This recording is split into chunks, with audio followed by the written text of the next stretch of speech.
Tu t'es déjà demandé ce qui arrive réellement à notre âme après la mort? Pas les récits enjolivés que nous entendons parfois, mais la vérité crue, surtout pour ceux qui ont succombé à certains péchés graves comme l'adultère. J'ai longtemps médité sur les visions de sainte Faustine, cette mystique polonaise à qui Jésus a révélé tant de secrets sur la miséricorde divine, mais aussi sur la justice. Ce qu'elle a vu concernant le sort des âmes adultères est bouleversant, tellement bouleversant que l'Église préfère souvent ne pas en parler directement. Mais aujourd'hui, ensemble, nous allons plonger dans ces révélations troublantes. Imagine-toi, pendant un instant, être témoin comme sainte Faustine l'a été, des derniers moments d'une âme qui a vécu dans l'adultère.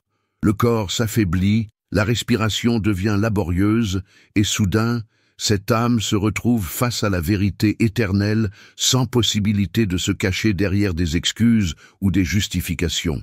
C'est une réalité que nous devons tous affronter un jour. Mais pour certains, ce moment est particulièrement déchirant. Si tu me suis jusqu'au bout de cette réflexion profonde, tu découvriras non seulement ce que sainte Faustine a réellement vu concernant ces âmes, mais aussi comment cette connaissance peut transformer ta propre vie spirituelle, tes relations, et peut-être même sauver l'âme d'un être cher qui s'égare. Car la vérité, aussi difficile soit-elle à entendre, est toujours le chemin vers la liberté véritable. Avant de plonger dans les visions de sainte Faustine concernant les adultères, rappelons-nous qui était cette sainte extraordinaire. Maria Faustina Kowalska, née en Pologne en 1905, était une religieuse de la congrégation des Sœurs de Notre-Dame de la Miséricorde. Son humilité extérieure cachait une vie intérieure d'une richesse exceptionnelle. Jésus lui-même l'a choisie comme secrétaire et apôtre de sa miséricorde. Dans son célèbre journal, elle a consigné les paroles que le Christ lui adressait. Des visions du ciel, du purgatoire et de l'enfer, et des enseignements spirituels d'une profondeur inouïe. Ce que peu de gens savent, c'est que parmi ces révélations, certaines concernaient spécifiquement le sort des âmes qui avaient brisé le sacrement du mariage. Ces messages sont parfois omis des enseignements courants car ils sont difficiles à entendre dans notre monde qui banalise souvent l'infidélité. Mais n'est-ce pas précisément ces vérités difficiles dont nous avons le plus besoin? Aujourd'hui, sainte Faustine a écrit dans son journal qu'un jour, conduite par un ange, elle a visité les abîmes de l'enfer. Elle y a vu 7 types de souffrances correspondant aux 7 péchés capitaux. Et parmi les âmes qu'elle a vues souffrir le plus intensément, il y avait celles qui avaient péché contre le 6e commandement. Tu ne commettras pas d'adultère. J'ai vu des âmes qui avaient trahi leurs vœux matrimoniaux, écrit-elle, consumées par un feu qui brûlait particulièrement dans leur cœur, là où l'amour avait été profané. Ce qu'elle décrit ensuite est presque trop douloureux à rapporter. Ces âmes éprouvaient une soif insatiable d'amour véritable qu'elles avaient rejeté sur terre, mais cette soif ne pouvait plus jamais être étanchée. Elles ressentaient aussi constamment la présence des personnes avec qui elles avaient péché, mais cette présence, au lieu d'apporter du plaisir comme sur terre, devenait une source de tourments indescriptibles. Ce qui est particulièrement frappant dans ces visions, c'est que sainte Faustine a noté que ces âmes n'étaient pas condamnées uniquement pour des moments de faiblesse ou des chutes isolées. Non, c'étaient des personnes qui avaient persisté dans l'adultère, qui l'avaient justifié, qui avaient refusé la repentance jusqu'à la fin. Car notre Dieu est un Dieu de miséricorde infinie, toujours prêt à pardonner le pécheur contrit. Mais la question se pose: pourquoi l'adultère est-il traité avec une telle sévérité dans les visions de sainte Faustine? Pour comprendre cela, nous devons revenir à la nature même du sacrement du mariage. Dans la tradition catholique, le mariage n'est pas simplement un contrat entre 2 personnes. C'est une alliance sacrée, un reflet terrestre de l'union du Christ avec son Église. Quand saint Paul parle du mariage dans sa lettre aux Éphésiens, il le décrit comme un grand mystère qui révèle l'amour du Christ pour son peuple. L'adultère n'est donc pas simplement une trahison envers le conjoint, bien que cela soit déjà grave. c'est une profanation de quelque chose de sacré, une rupture de l'alliance avec Dieu lui-même. C'est pourquoi, dans l'Ancien Testament, l'adultère était souvent utilisé comme métaphore de l'infidélité d'Israël envers Dieu. C'est une blessure qui touche au cœur même de notre relation avec le divin. Mais ne nous arrêtons pas à cette vision terrifiante. Car si Sainte Faustine a vu la justice divine, elle a été avant tout le témoin privilégié de la miséricorde.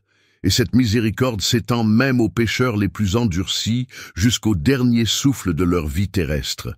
Jésus lui a dit « Écris ceci pour les âmes affligées ». Quand une âme voit et reconnaît la gravité de ses péchés, quand tout l'abîme de la misère dans laquelle elle s'est plongée se dévoile à ses yeux, qu'elle ne désespère pas, mais qu'elle se jette avec confiance dans les bras de ma miséricorde, comme un enfant dans les bras de sa mère bien-aimée. Ces paroles ne sont-elles pas un baume pour nos cœurs inquiets? Même pour ceux qui ont succombé à l'adultère, la porte de la miséricorde reste ouverte, à condition qu'ils reconnaissent leurs péchés et s'en repentent sincèrement. Sainte Faustine a rapporté un dialogue particulièrement émouvant avec Jésus concernant ses âmes. Il lui a confié sa douleur face au péché contre la pureté et le mariage, mais aussi son immense désir de pardonner. « Ces âmes ont un droit spécial à ma miséricorde », lui a-t-il dit. Parle aux pécheurs de ma miséricorde inépuisable, que les âmes qui ont été infidèles ne craignent pas de s'approcher de moi. Même si leurs péchés étaient aussi nombreux que les grains de sable sur toutes les plages du monde, tout sera englouti dans l'abîme de ma miséricorde. Quelle consolation pour ceux qui peut-être, en ce moment même, portent le lourd fardeau de l'infidélité. Mais attention, cette miséricorde n'est pas une permission de continuer dans le péché. Au contraire, c'est un appel urgent à la conversion, à rompre définitivement avec le péché et à revenir à la fidélité. Dans son journal, Sainte Faustine raconte comment certaines âmes adultères ont été sauvées in extremis par la miséricorde divine. Elle parle d'un homme qui, après des années d'infidélité, a été touché par la grâce sur son lit de mort. Sa femme priait inlassablement pour lui et à la dernière heure, il a reçu une lumière spéciale qui lui a permis de voir la gravité de ses péchés et de s'en repentir, sincèrement avant de mourir. Cette histoire nous rappelle le pouvoir immense de la prière pour les pécheurs. Si tu as un conjoint, un parent, un ami qui est tombé dans ce piège de l'adultère, ne cesse jamais de prier pour lui. La prière peut accomplir ce qui semble humainement impossible. Mais qu'en est-il de ceux qui meurent sans se repentir ? Sainte Faustine a vu que ces âmes sont confrontées à une réalité terrifiante. Non seulement elles souffrent de la séparation éternelle d'avec Dieu, mais elles sont aussi tourmentées par le souvenir constant de leurs péchés et de leurs conséquences. Elles voient clairement comment leurs actions ont blessé leurs conjoints, leurs enfants et toutes les personnes touchées par leur infidélité. Cette connaissance parfaite devient une source de souffrance indicible. Un aspect particulièrement déchirant des visions de Sainte Faustine concerne les enfants des familles brisées par l'adultère. Elle a vu comment ces enfants portent souvent des blessures profondes qui affectent leur capacité à faire confiance, à aimer et même à croire en Dieu. Ces blessures peuvent se transmettre sur plusieurs générations, créant un cycle de souffrance et de péché dont il est difficile de s'échapper. C'est pourquoi l'adultère n'est jamais une affaire privée qui ne concerne que les deux personnes impliquées. C'est un péché qui a des répercussions sur toute la communauté, et particulièrement sur les plus vulnérables, les enfants. Jésus lui-même a prononcé des paroles très dures contre ceux qui scandalisent les petits. Il vaudrait mieux pour lui qu'on lui attache au cou une meule de moulin et qu'on le jette à la mer, plutôt qu'il ne scandalise un seul de ses petits. Mais revenons maintenant à ce moment critique du passage de l'âme de cette vie à l'éternité. Sainte Faustine a été témoin de nombreuses agonies, et elle décrit comment, à ce moment-là, l'âme est confrontée à toute sa vie. Elle voit avec une clarté parfaite chaque action, chaque choix, chaque opportunité saisie ou manquée. Pour l'âme adultère qui n'a pas cherché le pardon, cette révélation est accablante. « J'ai vu une âme qui se séparait de son corps », écrit-elle. et cette âme était comme dans l'agonie. Jésus et une multitude d'anges s'approchèrent d'elle. Mais cette âme ne voyait ni les anges, ni Jésus. Elle ne voyait que ses péchés et ses négligences. Ses péchés l'accusaient.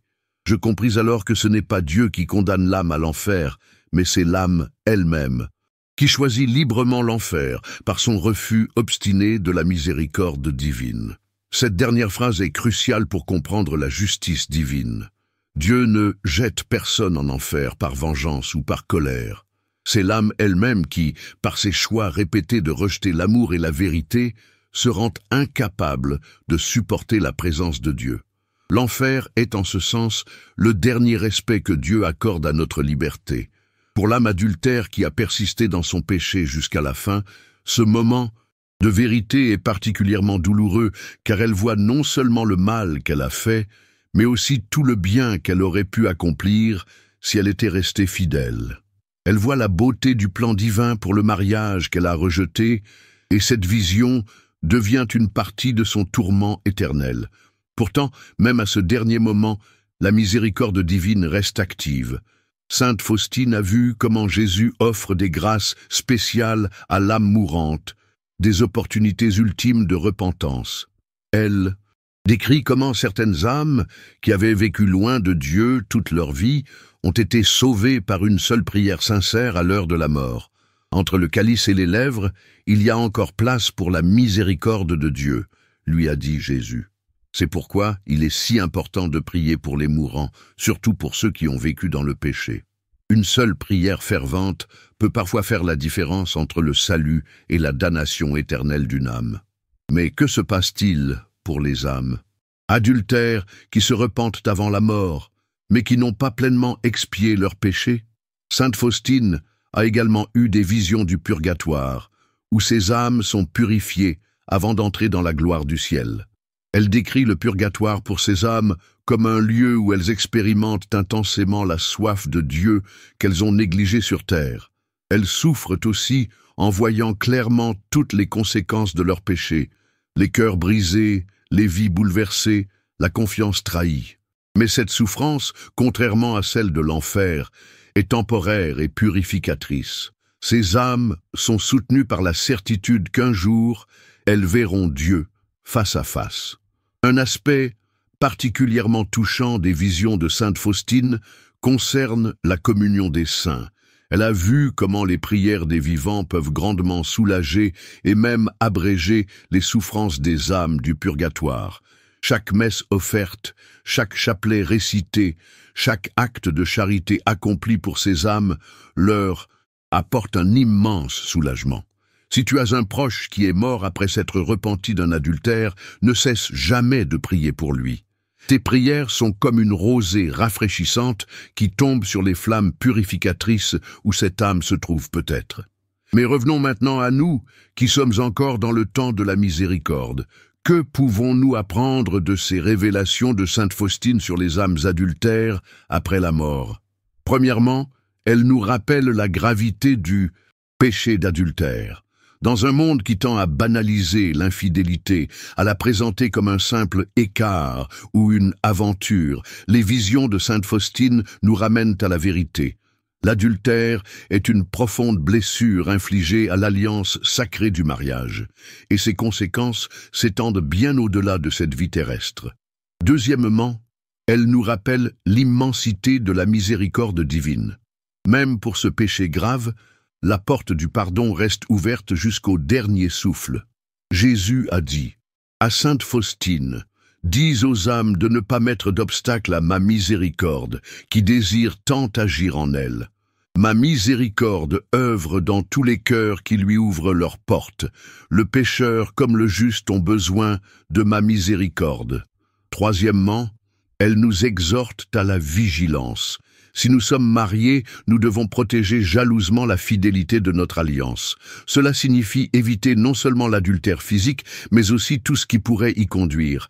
Les pensées impures, les regards inappropriés, les amitiés ambiguës, les situations de tentation. Jésus n'a-t-il pas dit que celui qui regarde une femme avec convoitise a déjà commis l'adultère dans son cœur? Quatrièmement, elle nous appelle à la prière. Prière pour notre propre fidélité, prière pour notre conjoint, prière pour tous les mariages en difficulté, prière pour ceux qui sont tombés dans l'adultère, prière pour les âmes de ceux qui sont morts dans ce péché. La prière est notre arme la plus puissante dans ce combat spirituel. Cinquièmement, elle nous invite à la compassion.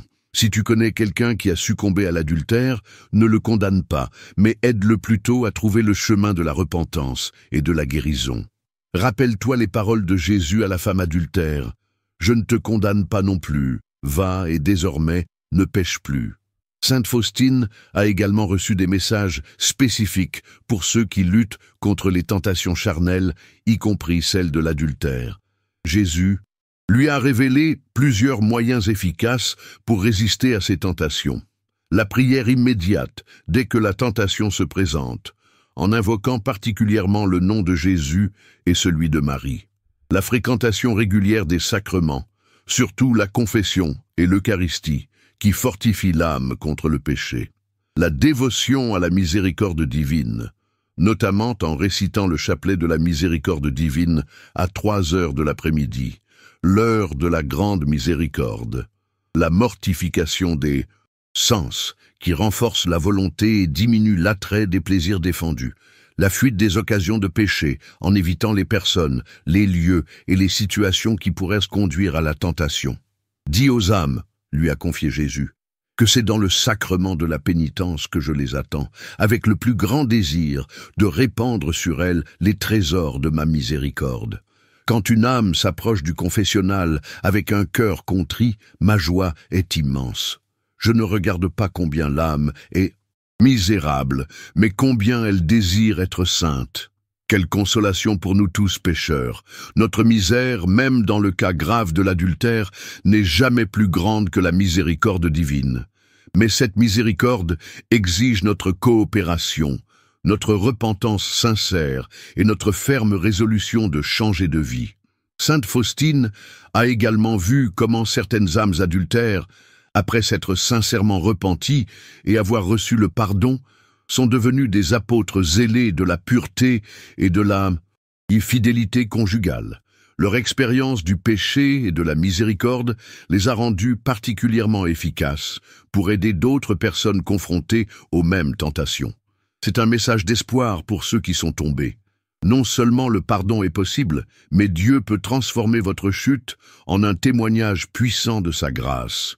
Comme l'a écrit saint Paul, là où le péché a abondé, la grâce a surabondé. Mais revenons maintenant à cette question cruciale du jugement. Sainte Faustine a, vu que chaque âme, au moment de la mort, comparaît seule devant Dieu pour le jugement particulier. C'est un moment de vérité absolue, où toutes les illusions et tous les masques tombent. L'âme voit sa vie entière à la lumière de la vérité divine. Pour l'âme adultère qui n'a pas cherché le pardon, ce moment est terrible. Elle voit non seulement son péché, mais aussi toutes ses ramifications, toutes les personnes blessées, toutes les grâces rejetées. Elle comprend alors pleinement pourquoi l'adultère est si grave aux yeux de Dieu. Mais pour l'âme qui s'est repentie et a reçu le pardon, ce moment, bien que redoutable, est aussi un moment de consolation. Elle voit la miséricorde divine qui a couvert ses péchés. Elle voit comment Dieu a utilisé même ses chutes pour accomplir son plan d'amour. Cette âme peut alors dire avec le psalmiste « Tu as changé mon deuil en allégresse, tu as délié mon sac et tu m'as revêtu de joie. » C'est cette espérance que nous devons garder vivante dans nos cœurs, quelle que soit la gravité de nos péchés passés. Si tu as commis l'adultère et que tu ne t'es pas encore réconcilié avec Dieu, je t'en supplie, n'attends pas un jour de plus. Va trouver un prêtre, confesse ton péché avec un cœur contrit et reçois l'absolution. La miséricorde divine t'attend, plus grande que tu ne peux l'imaginer. Et si tu es la victime d'un conjoint adultère, sache que Dieu voit ta souffrance et qu'il est proche des cœurs brisés. Comme l'a écrit sainte Faustine, plus l'âme est misérable, plus elle a droit à la miséricorde divine. Ta douleur même te donne un droit spécial à la tendresse de Dieu. Maintenant, j'aimerais te partager une réflexion profonde que sainte Faustine a reçue concernant le jugement des âmes adultères. Jésus lui a montré que ces âmes sont jugées non seulement sur l'acte d'adultère lui-même, mais aussi sur toutes les circonstances qui l'entourent, la connaissance qu'elles avaient de la gravité de ce péché. Ceux qui ont été bien instruits, dans la foi, portent une plus grande responsabilité, les grâces qu'elles ont reçues et rejetées. Chaque inspiration divine ignorée, chaque avertissement de la conscience étouffée augmente la culpabilité, le scandale causé, surtout aux enfants et aux personnes faibles dans la foi. Jésus a des paroles particulièrement sévères pour ceux qui entraînent d'autres au péché. La persistance dans le péché. Un adultère unique, suivi d'une repentance sincère, est jugé différemment d'une habitude d'infidélité, maintenue pendant des années. Les motivations du cœur. L'adultère commis par faiblesse momentanée est différent de celui commis par mépris délibéré des commandements divins. Ces considérations ne diminuent en rien la gravité objective de l'adultère, mais elles nous rappellent que Dieu qui sonde les cœurs et les reins juge avec une parfaite justice, tenant compte de tout. Sainte Faustine a également reçu une révélation surprenante concernant certaines âmes adultères. Jésus lui a montré que, parfois, une personne peut être physiquement fidèle à son conjoint, mais commettre un adultère spirituel en donnant son cœur, ses pensées et ses affections à quelqu'un d'autre. Ce type d'infidélité, bien que moins visible aux yeux des hommes, est également grave aux yeux de Dieu, car il viole l'esprit de l'alliance matrimoniale. D'autre part, Jésus lui a aussi montré sa compassion particulière pour les personnes qui sont tombées dans l'adultère par extrême solitude ou négligence affective dans leur mariage. Sans excuser leurs péchés, il tient compte de leurs souffrances et de leur fragilité humaine. C'est pourquoi il est si important de nourrir constamment l'amour conjugal, pour que la solitude et le manque d'affection ne deviennent pas des portes ouvertes à l'infidélité. Un autre aspect des visions de Sainte Faustine concerne les conséquences spirituelles de l'adultère sur l'âme elle-même, même avant la mort. Elle a vu comment ce péché crée une sorte de cécité spirituelle qui rend l'âme de moins en moins capable de percevoir les réalités divines. C'est pourquoi beaucoup de personnes qui persistent dans l'adultère finissent par perdre la foi ou par adopter une vision déformée de Dieu qui justifie leur comportement. Cette cécité spirituelle est particulièrement dangereuse car elle diminue progressivement la capacité de l'âme à se repentir. C'est ce que les théologiens appellent l'endurcissement du cœur, et c'est peut-être la conséquence la plus terrible du péché persistant. Mais là encore, la miséricorde divine trouve des moyens de percer ces ténèbres. Sainte Faustine a vu comment Dieu envoie parfois des épreuves ou des souffrances particulières aux âmes adultères, non pas pour les punir, mais pour les réveiller de leur aveuglement spirituel. Ces moments de crise peuvent devenir des occasions de conversion profonde, si l'âme y reconnaît la main de Dieu.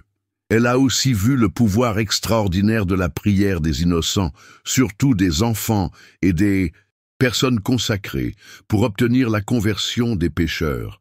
Une seule prière fervente peut parfois obtenir une grâce de contrition pour une âme enfoncée dans l'adultère depuis des années. Maintenant, j'aimerais te parler de ce que Sainte Faustine a vu concernant les âmes adultères qui sont sauvées et qui, après leur purification au purgatoire, entrent finalement au ciel. Ces âmes, loin d'être des citoyens de seconde zone du royaume céleste, deviennent souvent des chantres particulièrement ardents de la miséricorde divine. Ayant expérimenté la profondeur de leur misère et la grandeur encore plus grande du pardon divin, elles brûlent d'un amour reconnaissant pour Dieu qui les a sauvés malgré leur indignité. Sainte Faustine a vu comment ces âmes, au ciel, intercèdent avec une ferveur spéciale pour ceux qui sont encore sur terre et qui luttent contre les mêmes tentations qu'elles ont connues. Elles deviennent ainsi des alliées puissantes pour tous ceux qui combattent pour rester fidèles à leurs engagements matrimoniaux. N'est-ce pas là une preuve éclatante de la sagesse et de la bonté infinie de Dieu, qui peut tirer un si grand bien même de nos péchés les plus graves, une fois que nous nous en sommes sincèrement repentis? Mais pour bénéficier de cette miséricorde, encore faut-il l'accepter. Et c'est là que réside le véritable drame de certaines âmes adultères, même confrontées à la vérité de leurs péchés et à l'offre du pardon divin, elles refusent de se reconnaître coupables et de demander pardon. Leur orgueil devient la barrière ultime qui les sépare de la miséricorde. C'est pourquoi l'humilité est si fondamentale dans la vie spirituelle. Sans elle, même la miséricorde infinie de Dieu ne peut nous atteindre, car elle ne s'impose jamais contre notre liberté. Comme l'a dit Jésus à Sainte Faustine, « Les grâces de ma miséricorde se puisent à l'aide d'un unique vase, et c'est la confiance. Plus une âme a confiance, plus elle reçoit. » Cette confiance humble est l'exact opposé de l'attitude de justification ou de minimisation que beaucoup adoptent face à l'adultère. Ce n'était qu'une aventure sans importance. Mon conjoint me négligeait. Tout le monde le fait. Autant d'excuses qui, en réalité, bloquent le flot de la miséricorde divine en refusant de reconnaître la vérité du péché. Alors, que faire concrètement si tu as commis l'adultère ou si tu es actuellement dans une relation adultère? Premièrement, arrête immédiatement cette relation. Aucune confession n'est valide sans la ferme résolution de ne plus pécher. Cela peut sembler dur, surtout si des sentiments profonds sont impliqués, mais c'est une condition absolue du pardon. Deuxièmement, confesse ton péché à un prêtre dès que possible. Ne te contente pas d'un vague « j'ai été infidèle », mais nomme le péché clairement. J'ai commis l'adultère.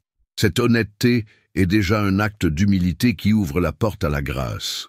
Troisièmement, accepte de faire pénitence, non seulement celle que le prêtre t'impose, mais aussi une pénitence volontaire proportionnée à la gravité de ton péché. Cette pénitence n'est pas une punition, mais une médecine pour ton âme et une réparation pour le mal causé. Quatrièmement, si possible, répare les dommages causés.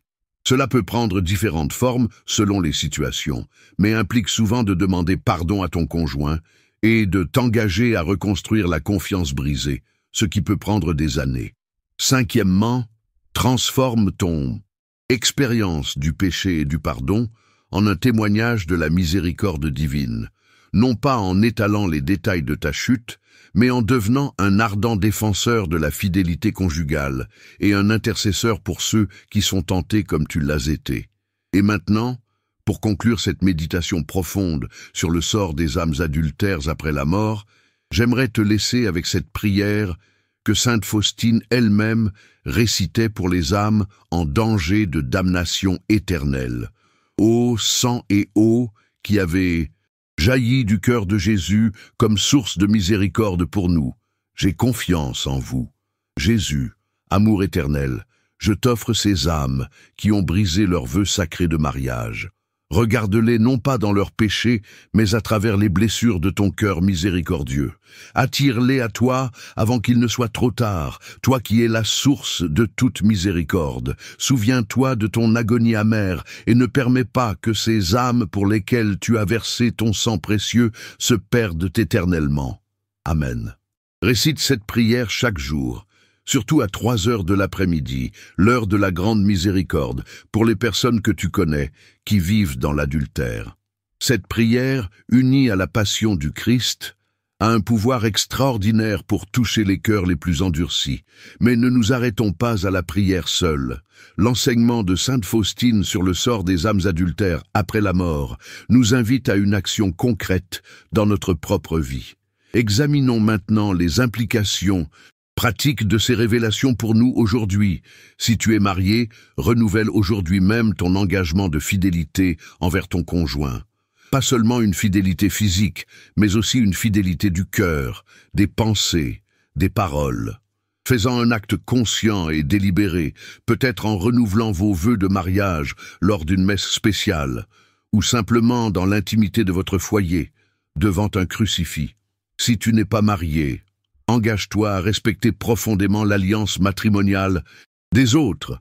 Cela signifie ne jamais être complice d'un adultère, ne jamais encourager des confidences inappropriées ou des relations ambiguës avec des personnes mariées et prier spécialement pour les couples en difficulté. Pour tous, mariés ou non, Ces révélations nous appellent à une plus grande pureté de cœur et d'intention dans toutes nos relations. Jésus a dit à sainte Faustine, « Bienheureux les cœurs purs, car ils verront Dieu ». Cette pureté est un combat quotidien dans notre monde saturé d'images et de messages qui banalisent l'infidélité et réduisent l'amour à une simple émotion passagère ou à un plaisir physique. Sainte Faustine a reçu une vision particulièrement touchante concernant les familles où l'adultère a été vaincu par la grâce de Dieu. Elle a vu ces foyers entourés d'une lumière particulière, comme protégés par un bouclier invisible contre les attaques du malin. Elle a vu des anges spéciaux assignés à ces familles et l'action puissante de l'Esprit Saint qui transformait même les souffrances causées par l'infidélité passée en occasion de croissance spirituelle et d'amour plus profond. N'est-ce pas là une vision d'espérance pour tous ceux qui ont été touchés directement ou indirectement par le fléau de l'adultère? Avec Dieu, aucune situation n'est définitivement perdue. Même les blessures les plus profondes peuvent devenir par sa grâce des sources de vie nouvelles. Je voudrais maintenant m'adresser spécifiquement à ceux parmi vous qui portent la douloureuse blessure d'avoir été trahis par un conjoint adultère. Sainte Faustine a vu que votre souffrance, lorsqu'elle est unie à la passion du Christ, a une valeur rédemptrice extraordinaire, non seulement pour votre propre sanctification, mais aussi pour la conversion du conjoint infidèle et la réparation du mal causé par l'adultère dans le monde. Votre pardon, qui ne signifie pas nécessairement la réconciliation, surtout si l'autre persiste dans l'infidélité, est un témoignage puissant de la miséricorde divine et peut devenir un canal de grâce pour de nombreuses âmes. Comme l'a dit Jésus à sainte Faustine, il n'y a pas de plus grand acte d'amour que le pardon accordé par une âme blessée. Enfin, je voudrais conclure par cette pensée réconfortante que sainte Faustine a reçue concernant le jour du jugement final. Elle a vu comment, ce jour-là, de nombreuses âmes adultères qui avaient sincèrement regretté leurs péchés et reçu le pardon seront accueillies dans la gloire éternelle. Loin d'être distinguées par leurs péchés passés, elles brilleront par la grandeur de leur repentance et de leur amour reconnaissant. Comme l'a dit Jésus dans l'Évangile, « Celui à qui on pardonne beaucoup aime beaucoup ». Cette vision nous rappelle que, dans l'économie divine, même nos péchés les plus graves peuvent devenir, par la miséricorde de Dieu, des occasions d'un plus grand amour. Non pas que le péché soit jamais bon en lui-même, il ne l'est jamais, mais Dieu, dans son infinie sagesse et bonté, peut tirer le bien même de nos chutes les plus douloureuses, à condition que nous nous tournions vers lui avec un cœur contrit et confiant. C'est ce message d'espérance que je te laisse aujourd'hui, cher ami qui m'écoute.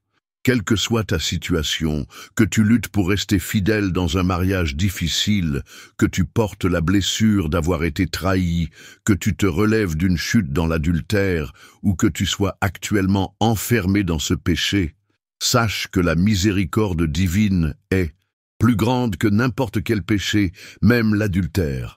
Comme l'a dit Jésus à sainte Faustine, « Ma fille, parle au monde de ma miséricorde, que toute l'humanité reconnaisse mon insondable miséricorde. C'est un signe pour les derniers temps. Après viendra le jour de justice, tant qu'il en est temps que les hommes aient recours à la source de ma miséricorde, qu'ils profitent du sang et de l'eau qui ont jailli pour eux. Ne tarde pas. Si tu vis dans l'adultère, romps aujourd'hui même avec ce péché, et cours te jeter dans l'océan de la miséricorde divine. Si tu es tenté par l'infidélité, fuis immédiatement l'occasion de pécher et accroche-toi à la grâce de ton sacrement de mariage. Si tu as été victime de l'infidélité d'un autre, laisse la miséricorde divine guérir ton cœur blessé et transforme ta souffrance en intercession pour les pécheurs. Et pour tous, rappelons-nous toujours ces paroles que Jésus a confiées à sainte Faustine. L'humanité ne trouvera pas la paix tant qu'elle ne se tournera pas avec confiance vers ma miséricorde. N'oublie pas notre prochain rendez-vous spirituel qui est en train d'apparaître sur ton écran. Clique sur la vidéo et laisse-toi guider encore plus profondément dans les mystères de notre foi catholique. Que la miséricorde divine t'accompagne tous les jours de ta vie, jusqu'à ce que tu te retrouves face à face avec le Christ miséricordieux dans l'éternité bienheureuse. Amen.